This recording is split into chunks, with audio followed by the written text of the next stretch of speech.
Hi, it's Dr. Lori, the Ph.D. Antiques Appraiser, and I'm back with more real bargains. These are the bargains that people are finding. People like you who are finding things in estate sales and yard sales and flea markets and antique malls and everywhere. And they're buying them and they're reselling them with my help. So I want to get right to this first real bargain, which comes from a video call. It comes from a video call. My caller's on the phone. He says, Dr. Lori, I found this piece. I found it at a thrift store. I was going around the thrift store and I saw this piece. It's on this big marble base and I thought it was great. He said, I know a little bit about sculpture. I thought this piece was absolutely wonderful. So I picked it up and I looked at it and it was signed and it was marked and it was even dated. Said, it was the trifecta, Dr. Lori. I found it all. And I said, well, that's great. I said, do you know what it is? He says, I looked up some information about it, but I really don't know what the value is. It's bronze. It's from 1995. It's about 20 inches tall. It's on that marble base, right? And it has the mark. You can see clearly the mark. It shows you that it's in an edition of 60. So this is number 6 of 60 of these. And it's a horse wearing armor. And it's very characteristic of the artist's work. The artist is Dow Blumberg, and he's very well known. The artist is very well known for sculptures of what? Horses and equestrian figures on horseback. He actually is an artist who is very well known for many of his pieces out of California, trained in California, but is from Kentucky and now lives in Kentucky and has a studio there. Knows a lot about horses in Kentucky. Makes sense, right? So this particular piece is signed Dow Blumberg, and this particular piece is beautiful. And I want you to look at the sculpture. Look at the face. Look at the natural animal form juxtaposed against the armor, the hard metal. And that's what's wonderful about this piece. He makes the animal really come to life. It's a beautiful piece. But what's even more beautiful is the real bargain it is. My caller on the video call paid $20 for it at the thrift store. What's it worth? $15,000. Oh my gosh, that's a real bargain. He knew what it was, he knew what he was looking at, and all of a sudden with my help, he knew what the value was too. That's a real bargain. My next real bargain comes from a video caller as well, and this one came from a thrift store in the Goodwill. So she found this particular piece. She said, after work, I like to go by Goodwill or Salvation Army. This case, it was Goodwill. And I like to look at the different pieces that they might have available. This piece really stuck out to me. So she's looking at the piece. We're talking on the video call. And I said, well, what made you pick up the piece of glass? She said, I don't usually pick up glass, but I kind of liked this piece. I liked all the etching around it. I didn't really understand what it said, but I liked all the etching. I liked the floral details on the piece of glass. I said, did you look at the bottom? Did you look at the pontil on the bottom? She said, yeah, I did look at that. I understood that it was kind of sharp from your videos, Dr. Lori, and I can see that it looks like it has some age. If you look at the piece is marked and it says Vivant, and then it says Orange, or basically long live Orange, the House of Orange, the great Dutch Netherlandish House of Orange, the dynasty or monarchs of course, the 1700s. It also has a date on it, 1741, which was a historic date for, of course, this particular monarchy in the Netherlands. So this dynastic ruling class or family actually is extremely important, and this is a tumbler which dates all the way back to the 18th century. They do come on the market, interestingly enough. Some of them are around, but this one she got from the Goodwill for $3. It's a real bargain for a lot of reasons. First of all, it's a beautiful piece. It's in wonderful condition. It does date all the way back to the 1740s, and the piece is really something that you wouldn't expect to see. There are actually sets of these particular tumblers, glasses. You can actually see, if you're searching for them online, you can see that they actually are in sets. She got this one for $3. What's it worth? I told her it was worth $500. Based on actual sales records, where all of these pieces are, of course, actually sales records that indicate the value for these pieces. Whole set would be worth $2,500. That's a real bargain too. She did really well for her thrift store find. This next video call comes from very far away. This particular video caller called me and said, Dr. Lori, we've been watching your binge-worthy YouTube channel and we're watching your videos and we're enjoying it. And I said, well, that's great. I'm happy to hear that. He said, well, you know, I go to this one reuse store. We call them reuse stores. And we go to one of these reuse stores, like a thrift store. And I've been walking by this same piece covered in dust since about 2018, because I just keep going to the same one. I never really took a mention to it, never really looked at it, but I was watching some of your videos, Dr. Lori, and all of a sudden I said, wow, Dr. Lori said that, you know, professional framing might indicate if something's valuable. So this one looks kind of well framed. Maybe I'll go take a second look at it. So it was up on a high wall. I asked the person who owned the thrift store, the staff, to come over and to take it down for me. I wanted to see the back. Because I always tell you about the back. I always tell you, look on the back, try to identify what you can from the back, try to learn a little bit about, maybe it'll reveal something about age or about origin from the back. Okay, so they take it down and the guy from the thrift store, the staff person, puts his hand and kind of wipes away a whole big, you know, whole area on the glass. It's all dust and dirt. And so when he does that, my video caller says to me, Dr. Lori, all of a sudden I saw the gold. So he saw all the gold. He saw the gold, he saw the signature, he saw the number, he saw AP for artist proof. And what did he have? He had an Erte. An Erte piece, very, very famous, of course, printmaker. And this particular print of the woman trying on the fur coat has all embossed gold. Even the signature of Erte, very famous for the Art Deco period, of course, style pieces, actually also says Erte in gold. The AP on the other side, on the left-hand side, you can see here with the number is artist proof, right? It's one of the artist proofs, which gives it a little bit more value as well.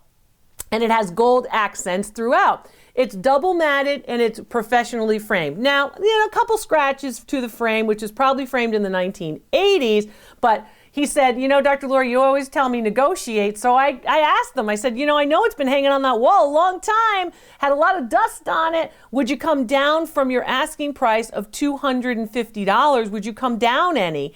I was able to talk him down, my video caller told me, to $160. So he paid $160 for the piece. And I got to tell him that it was a real bargain at $2,500. That's a real bargain too. Look for those frames. They might give you a clue to value. So this next real bargain comes from a video call and an auction. My video caller said to me, I said, hi, it's Dr. Lori. I'm going to do the video call. And I said, how are you? And she said, I'm sassy, Dr. Lori. I laughed because I'm sassy too. I like sassy, you know, let's have a little sass. That's a good thing.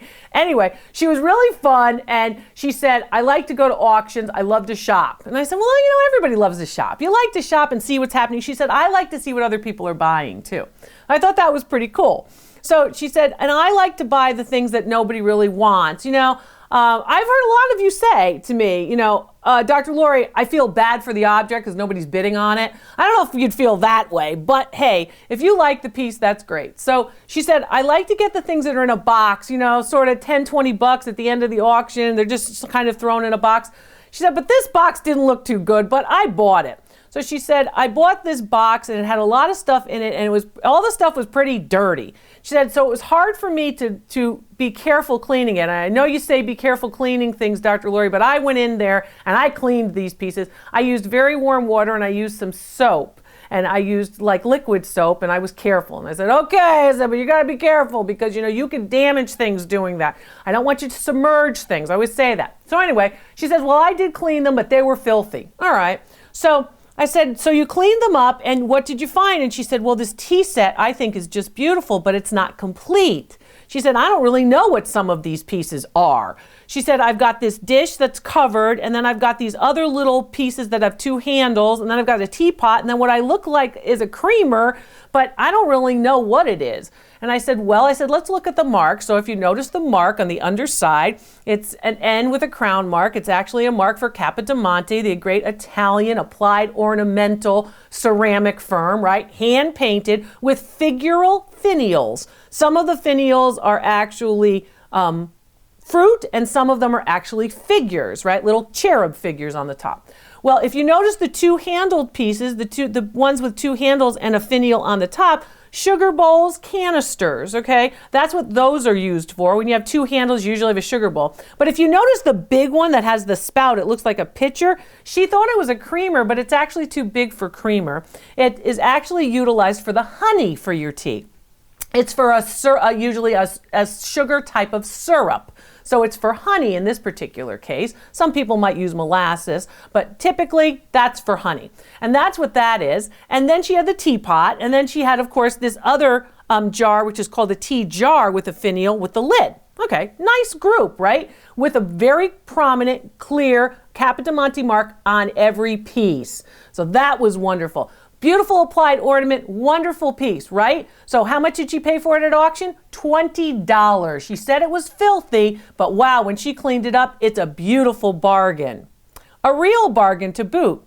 But guess what? In the same box, she got another item that I appraised for her during the video call.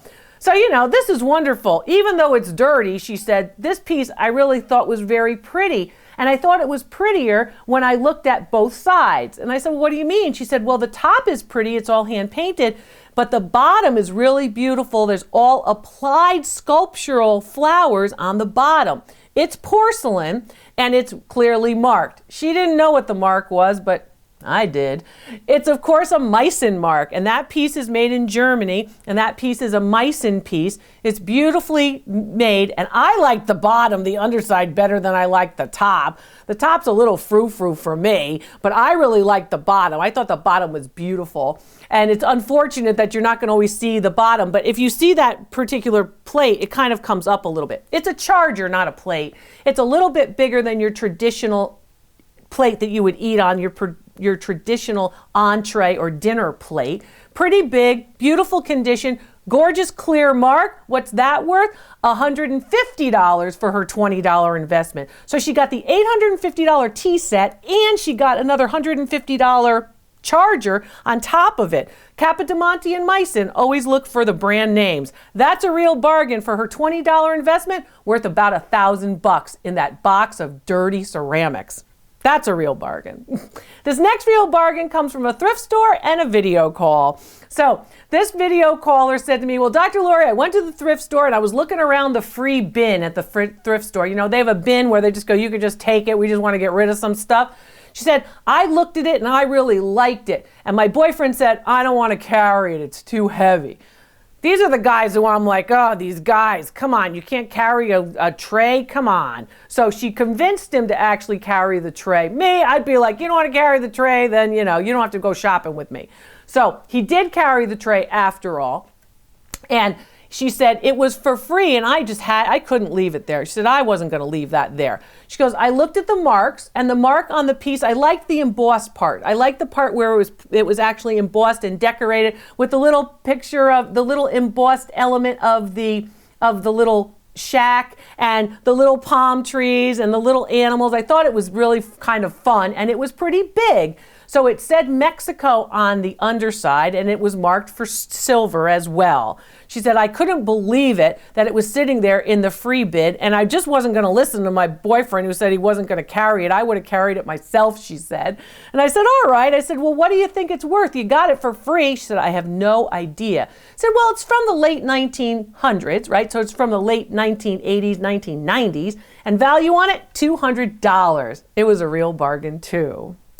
And this real bargain is one where I've taught you how to do it and I'm going to teach you how to do it again. You can't only rely on the signature. You have to know how to identify the piece. So this particular piece is a piece that my video caller purchased from an online auction. So she bought it from a picture, okay? So I want you to think about this because you really have to train your eye how to look at these pieces when you're looking at photographs. Because sometimes people's photographs are not all that great. You know, sometimes you're going to look at the piece and you're going to say, I don't know, something doesn't seem to match up. So I always say, if you're going to buy something from an online auction, ask them for dimensions, right? Ask them for dimensions of the inside and the outside. And also remember that you want to make sure that you look at the front and the back and a close-up of the signature, and that will help. In this case, there was a signature on the piece, but she liked the colors. That's why she bought it. And she liked the outlines, the black outlines. She liked the style of the way this artist actually paints. She said, I knew it was a painting. I looked at the back. I understood what it was, but I couldn't make out the signature. So I said, well, did you do what my trick is? And you've all heard my trick. I tell a lot of tricks on many of my videos, including here. I always say, if you want to understand what a signature is, if you can't make it out, try to write it yourself. Try to copy yourself, and you might understand what the forms are, what the letter forms are as you do that. So I said, well, we're going to figure out the signature. She said, oh, no, I can't figure it out. I've tried and tried. I can't figure it out. Right? Well, we're going to figure it out, right? And of course, I figured it out. So it's a signature, and if you look at the signature closely, you can see it's the letter H for Heino, and then the letter B. But she kept thinking it was an R. She wasn't sure if it was a K. The letter B, so the H of the first name, or the first initial of the first name, and then the B of the last name actually were united, and that was throwing her off. So it's Heino Breilmann, with two N's at the end, and he's a German artist who lived from 1921 to 2001. And he was very easy to find once we started to get going. And I said, his works are valuable, and this is beautiful. She said, well, on the online auction, I still haven't seen it. She said, I bought it on the online auction, and then my mom lives close to the online auction, so my mom went and picked it up for me. So she said, I still haven't seen it in person, and you've already seen it. Everyone's actually seen pictures of it, but I haven't seen it in person yet.